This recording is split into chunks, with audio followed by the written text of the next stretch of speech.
Okay, Sunday I was expecting Jameis Winston to start. I was also expecting a nail biter.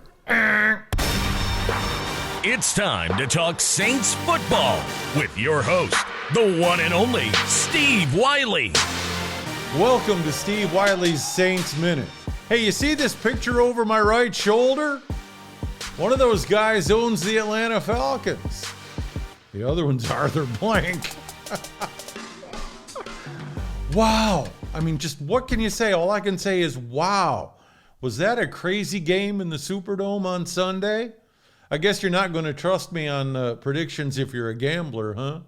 I said, don't touch that spread. It's going to be a nail biter. Well, I was wrong about that. I said, bet the over-under. I mean, you know, Atlanta came in averaging 27 points a game. They flew all the way to New Orleans to kick 3 field goals. Poor Matt Ryan.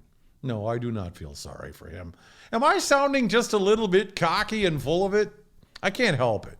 You know, this is one of the premier rivalries in the NFL, the Saints and the Falcons. You know, I was there the Monday night game back in 2006 when the Saints had been away from home for a year. And Steve Gleason blocked that punt. That was unforgettable. Anyway, but back to this Sunday, you know, like I said, the Falcons came in averaging 27 points a game on offense. Saints held them to 3 field goals.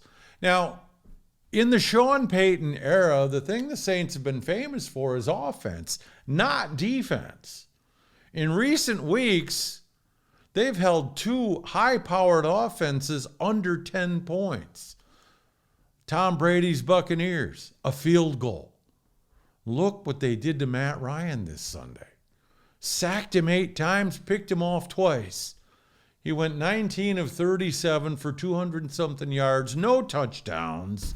Cameron Jordan, boy, he really got off the schneid. 3 sacks. Demario Davis had 1. Our best corner didn't play. We had 2 interceptions. That was some exciting stuff. Now, on the offensive side of the ball, I think we were all expecting Jameis Winston to get the start. And Sean Payton surprised us with starting Taysom Hill. And quite frankly, I was pleased to see that because I've been anxious to see what he can do as a starting quarterback. And, you know, I was watching the Fox halftime, and Reggie Bush gave him a C for his first half. Now, given the fact that was his first NFL start, I'll take that.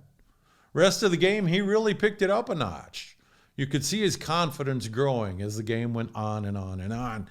And I think for his overall performance, I'm going to give Taysom Hill a B. Alvin Kamara, you know, he was Alvin Kamara. Michael Thomas, what do you have, 9 catches for 108 yards, something like that? So he's back in it.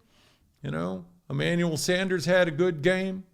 So all in all, it just was an absolute thrill to watch that. And I'll tell you, you know, I told you before this game that I've been a cardiac patient for 20 years. I got up Monday morning, my blood pressure was 123/54. So anyhow, after that, of course, I watched the Packers and the Colts.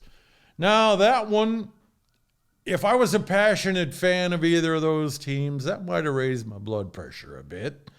But hey, it turned out the way I wanted. Colts tried to give it away with all those penalties in the fourth quarter, but they managed to steal a win.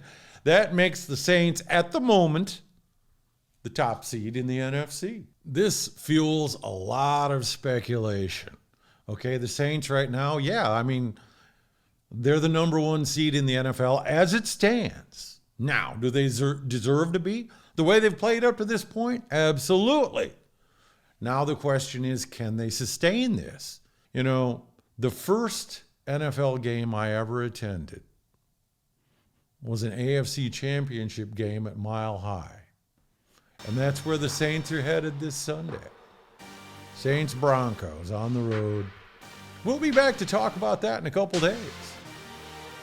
If you like what you've seen, please like and subscribe. We'd appreciate it very much.